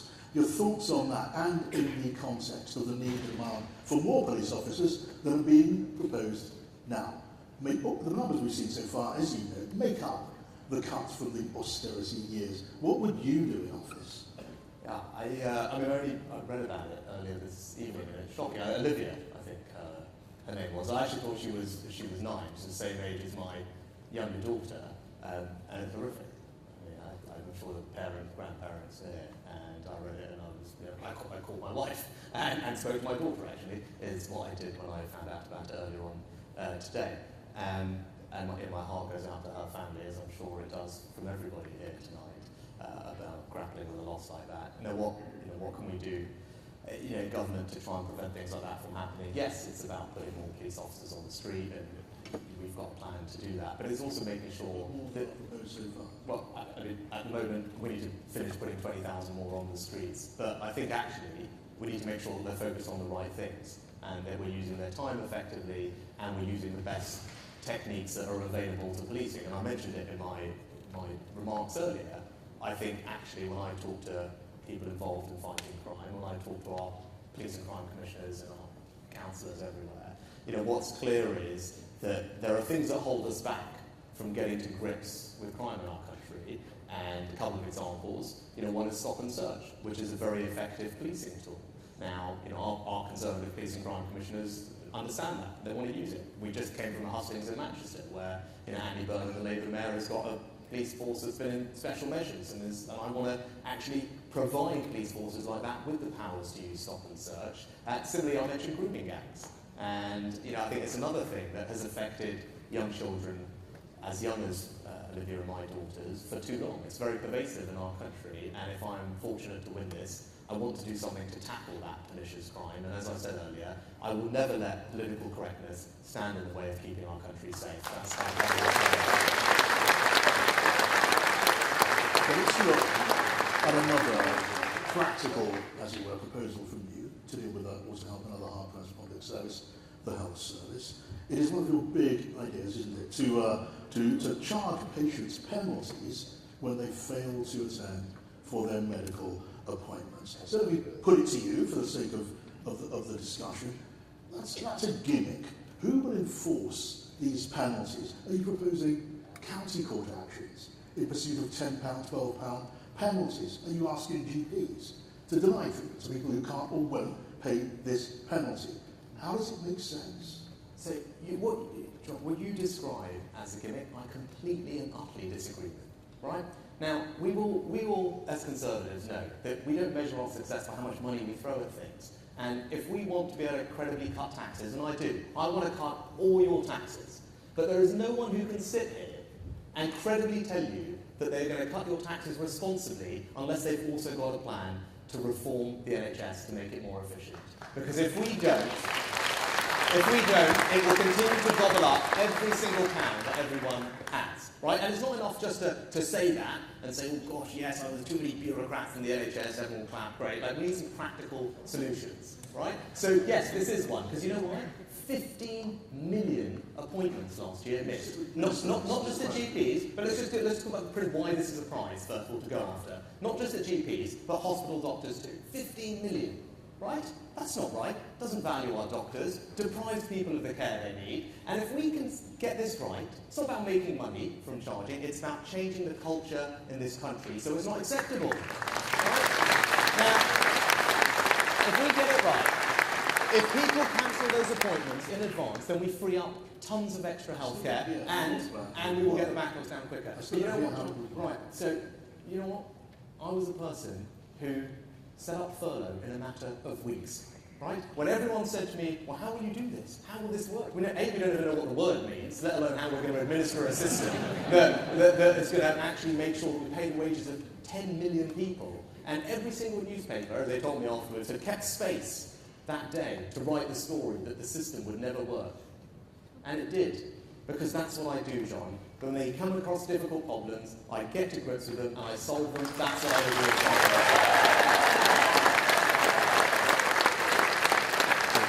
Well, after cooling down over the last section of the audience, I'm not yet convinced that we go down quite as well with GPs, but we leave that to the voters. I've been across the country and I've had enormous support for it. Why do you think? How bet lots of you here, when you go to a GP surgery, lots of them have signs up now, don't they? They all have signs up and they tell you how many people missed an appointment last week, last month, because they don't want people to miss appointments because it's not valuing their time. All right. Just a question then from one of our listeners. His name is William Armstrong. He's asking why there is more focus on standards of conduct. In a word, would your government be more honest than the one we have? Yes. That's why I left the government, John, because it wasn't.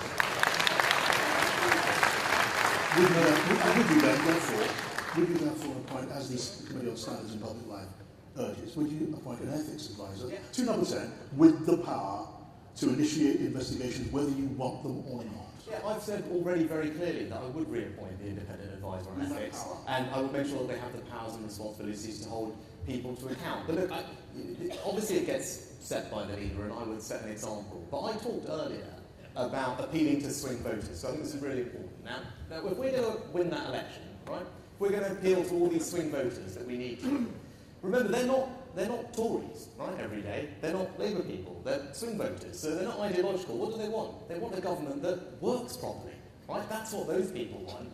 And my view is we need to appeal to them. So I'm going to run a government where things are conducted seriously, where they're conducted competently, with decency and integrity at the heart of everything that we do. That is the change that I'm going to bring. That's the Prime Minister that I'm going to be, and that's how we're going to restore standards and win the next election. I'm going to open questions to the floor. But last question from one of our listeners, his name is Clarissa. Would you seek to change the system of electing leaders of the Conservative Party, or would you leave them as they are? I don't know how your answer might go down with this. Let's find out. Looking nervously at the chairman, and all our great wanted. I think we've said anyway. Actually, I think after all these processes, it's worth people sitting down and figuring out what worked, what didn't work. Talk to all of you about how it worked for you. I think that's a totally reasonable thing to do. But I think I should go further than that, because we talk a lot in all these things about what I want to do for the country, but I also care about all of you.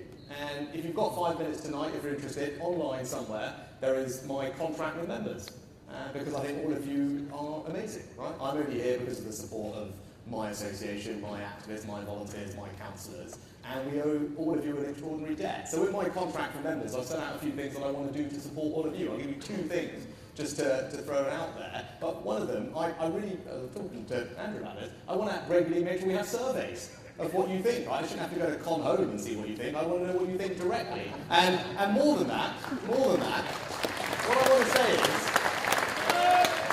what I will commit to you is we're going to have these regular surveys, and then those top issues are they going to get actually discussed at our political cabinets, so that you can join this party one week, you can feed in your ideas the next week, and know that it's going to be discussed by the people at the top the week after that, because that's how a party like ours should work. And the other thing I want to do, because we talked about winning that election, is I want to raise more money for this party than we've raised before, specifically to put fully paid campaign managers in all our target seats, because that's the support that we need to do.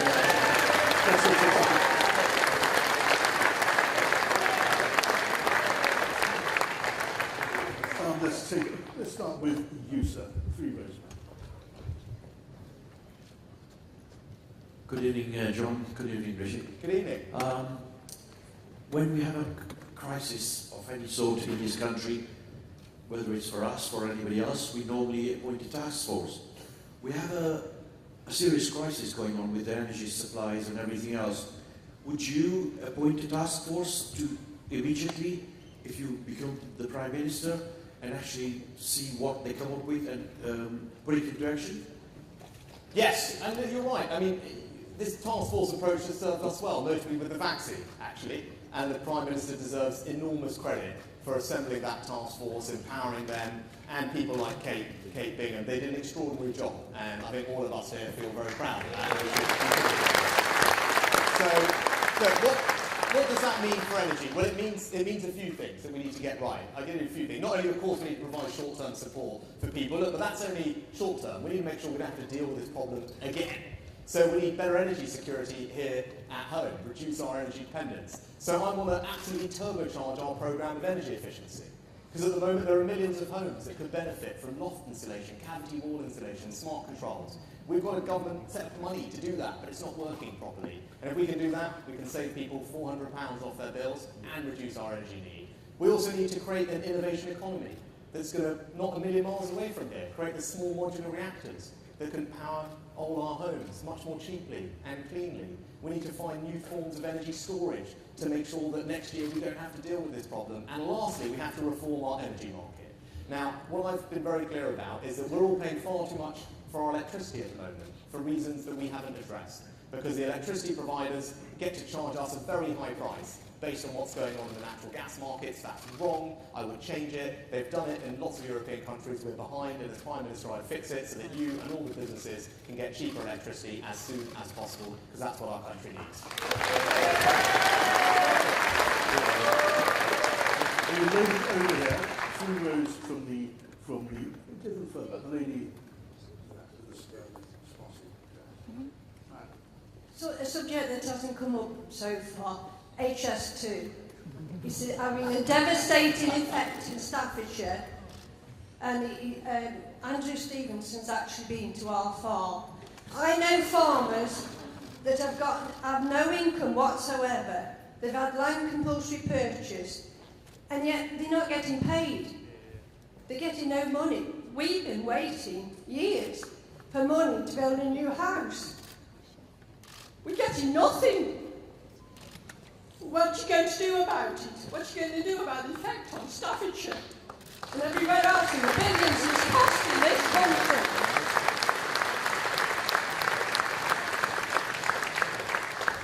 Well, I'm sorry to hear about your situation, and I'd be happy to talk to you afterwards to make sure we get your situation resolved as quickly as possible. Look, on HS2, in fact, there was a more negative reception about HS2 than I expected, given where we are tonight. But look, in general, I'm not going to be able to tell you right now I can cancel that project. I'm not going to do that. So we are where we are at the moment. Now, what I can tell you, though, is, and this actually goes to your question, is the company, and Andrew will know this well, the company HS2 Limited that is in charge of this needs to be held to very firm account.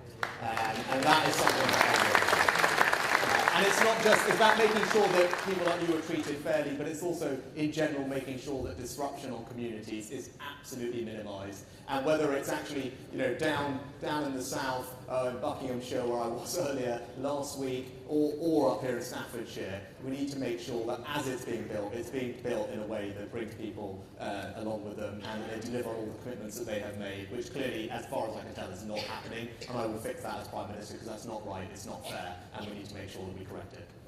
I'd like to young lady here on this side. Good afternoon, Mr. Sunak. Thank you for joining us here today. So given the current cost of living crisis and Russia's part to play in that, I was wondering, how are you going to tackle our reliance on China? That's a great question. China represents, I believe, the Chinese Communist Party represent the biggest threat to our economic security and thereby our national security out of any state in the country, right? So that's a straightforward fact.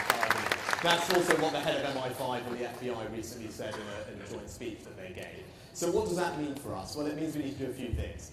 We need to be robust in standing up for our values and our interests. So it means supporting people in Hong Kong, as we so brilliantly did recently. It means a defence partnership with Australia and America and putting our aircraft carrier in the region to show that we care about our allies over there.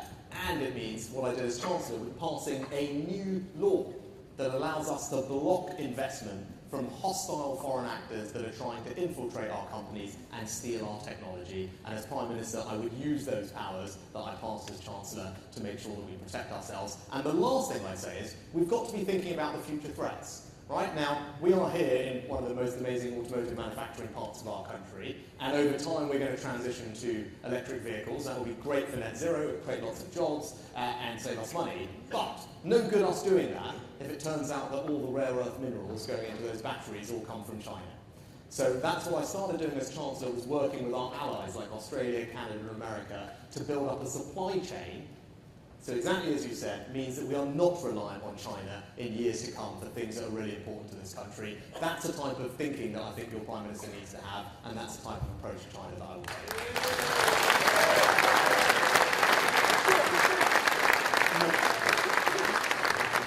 No question the strength of the British response in support of Ukraine. If it came to the point of a threat, a physical threat, a military threat on the part of China towards Taiwan, what should Britain's response be to that? I wouldn't change our current policy on that position at all. So I think our policy vis-à-vis Taiwan is the right one, as it speaks today. In concrete terms, what would you deploy? Sanctions, military support? The best thing we can do to prevent aggression against Taiwan from China is showing Russia that they will not be successful in Ukraine. That is the absolute best thing we can do, and that's why we must have you leave it here. I'm Jackie Gardner, and I do an awful lot of campaigning in Coventry trying to get a Conservative gain. So we do a lot of knocking on doors, and a lot of people keep telling us, when are we going to sort out all the immigration, the illegal immigration coming in? So what would you do? Yes, great question. So, I mentioned it earlier. Look, as I said, we should never lose sight of the fact that our country has this unbelievable capacity for compassion in welcoming people from around the world. My family are a beneficiary of that. Many others here tonight will have also been. And we've demonstrated it in Hong Kong, in Ukraine, in Afghanistan and in Syria. But when people are coming here illegally, it undermines trust in the system. We've got to grip it. So we have to be radical about it. We have to be bold. If you've got 5 minutes tonight, alongside my contract members thing, there's a 10-point plan on this that I've put out, because I think it is genuinely one of the big emergencies facing our countries. And you can read about it here. I'll give you 1 or 2 specific bits of the 10-point plan to give you an illustration of why I want to be different about this. The first is, I want to move away from the European definition of asylum, because it is too broad and it allows far too many people to exploit it. That's the first thing. Second thing, I'll go 2nd out of 10, is we've got to get tougher with our foreign policy. So right now, we have this situation which is extraordinary, that we will go to a country, we'll talk to them about a trade deal we want to do, we'll also give them foreign aid, right, to help their country. But at the same time, we are not asking them, or requesting them, or demanding that they also take back their failed asylum seekers. Right? That's wrong, and we've got to change that as well.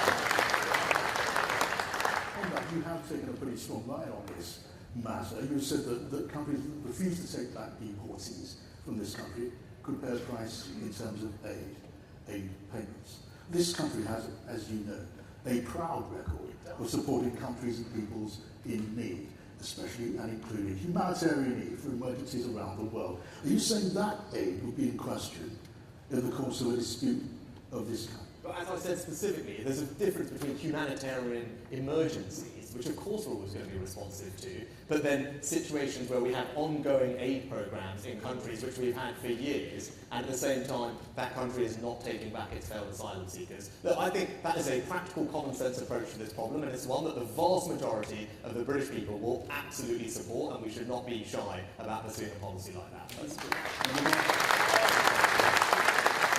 And you're not seeking here to have it both ways. You're not saying it's possible to deprive a country of aid with no human cost.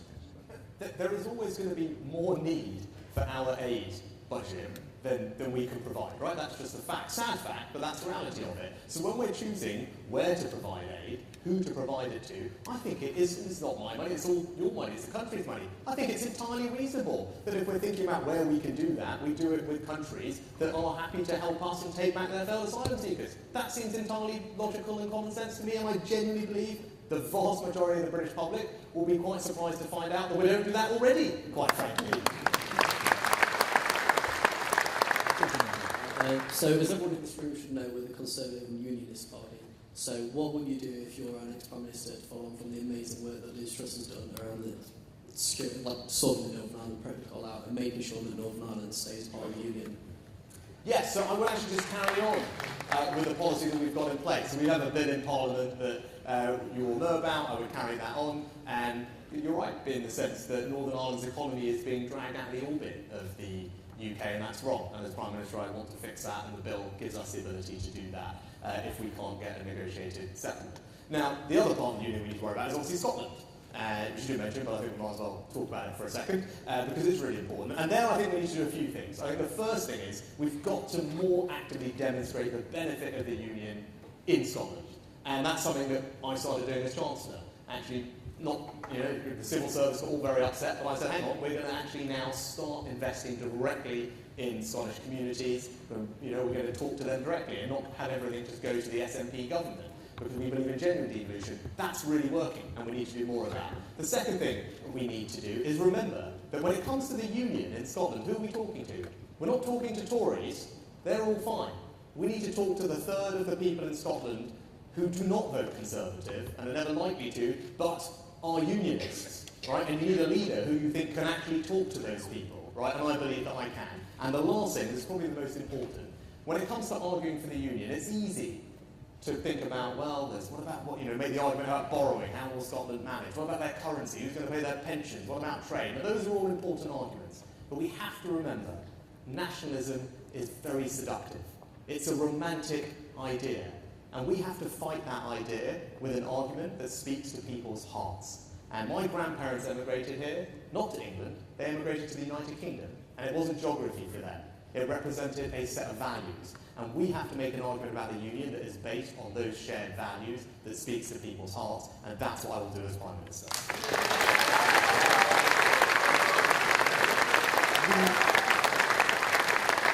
The gentleman started his question by asking about the Northern Ireland Protocol bill. I won't ask you, will you pursue that bill? You'll say yes. I won't ask you, indeed you have. I won't ask you, will you push it through Parliament using the Parliament Act? I have no doubt that you would.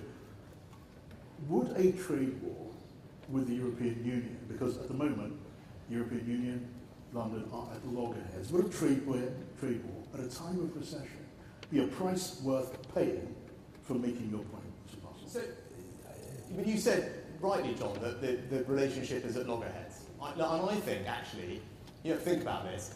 With a new Prime Minister, we have a chance to reset that relationship. Because it's clear that it's not in the best of places, both with France, the EU, with Ireland. Now, I believe that as a new Prime Minister, I will have an opportunity to reset that relationship. I have very good relations with all my counterparts in those places and have actually managed to get agreements with them, whether it's on sanctions policy against Russia or indeed on global tax policy, that shows that I can constructively find solutions to things. So I would like to bring that to the table, because if we can do that and reach a negotiated solution, it will be far quicker in resolving the problems in Northern Ireland than waiting for the Parliament Act, which, if necessary, of course I will do, but will take time. So I would like to also try and pursue a negotiated settlement, and I think as a new Prime Minister, there's an opening to try and do so.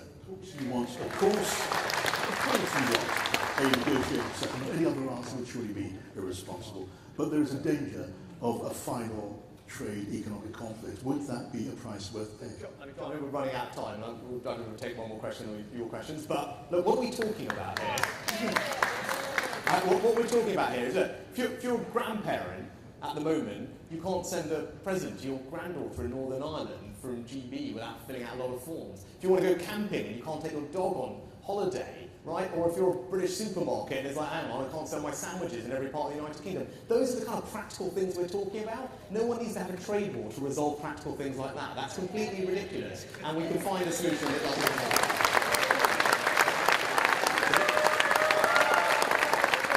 Let's go over here to this side.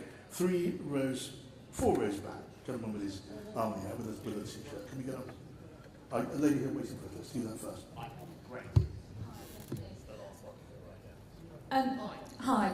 So we've talked a lot over the last month or so about employment, and there are lots of professional sectors in the UK that we struggle to find, staff for: social workers, speech and language therapists, occupational therapists, all professions that are highly skilled and have a real impact on the health and safety of our children and young people.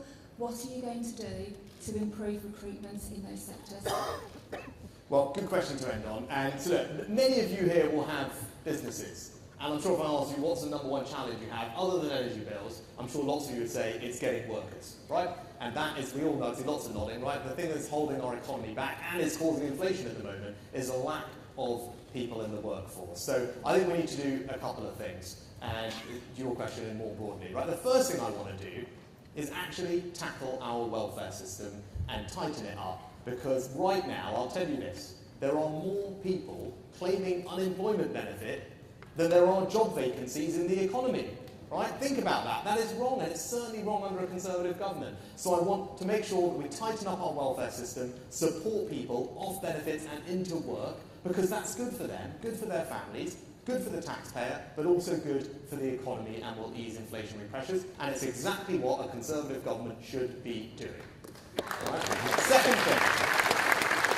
Second thing is obviously training and skills. And you mentioned social care. That one of the things that I was proud to do, even though it was difficult, was create a new way to fund the NHS and social care. And part of that money is going to go to the social care workforce because they don't feel appreciated or valued enough, and that's why lots of them leave and we have high turnover. With the money, we're going to create career pathways, new certification, training, qualifications, which will give a real sense of career progression, and I know will mean that people stay in the industry, are more fulfilled, will get better care, and will help with all the recruitment issues. And then the last thing we need to do is be pragmatic on migration. Right now, I proudly voted for Brexit.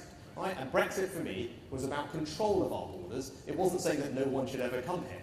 Right? So if we are tackling illegal migration, the lady's question, we're doing that. If we are being tough on the welfare system and getting people off that and into work, then I'm entirely pragmatic about using migration where we need to support our public services or the economy. And I think many of us who voted for Brexit will be comfortable with that as long as we're doing those other things. And that's the approach that I will take to that problem.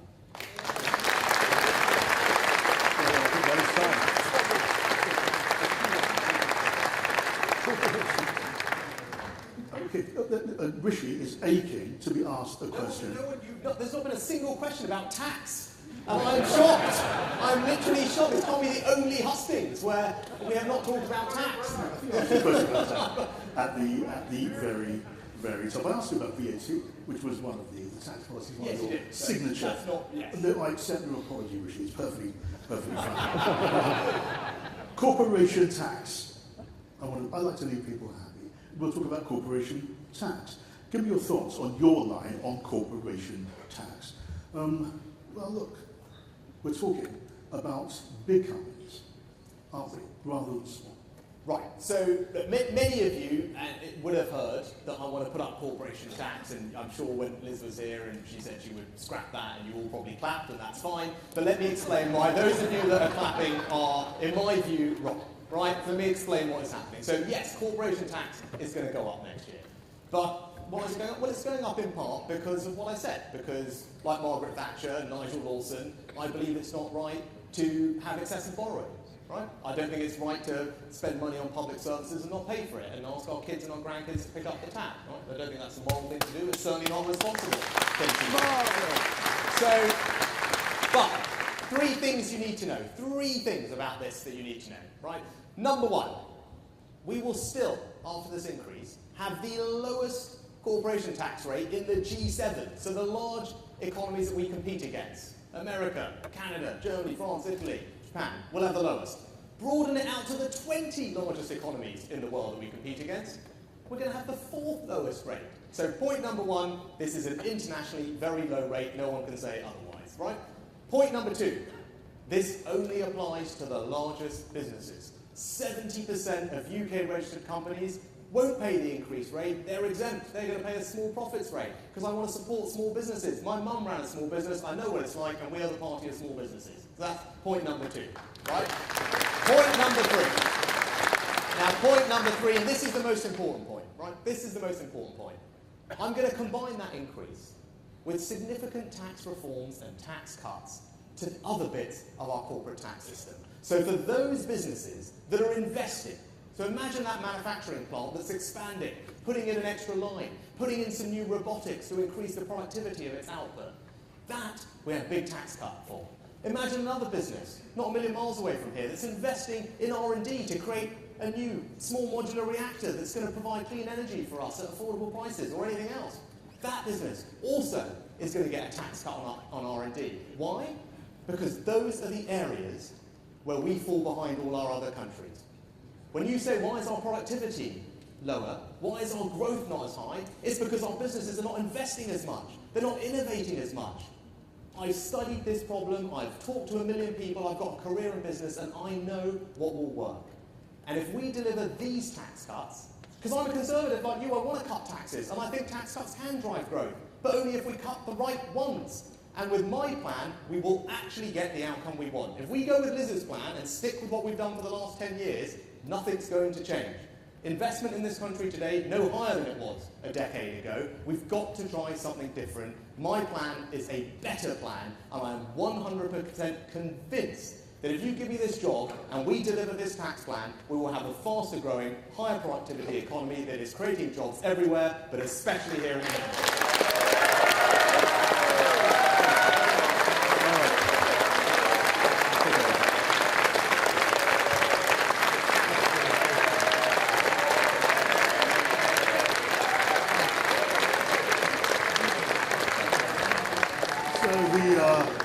The signature policy tax between the two sides, the two candidates in this race to be our next Prime Minister. We made some progress, I think, in learning a few things that perhaps we haven't learned until this moment.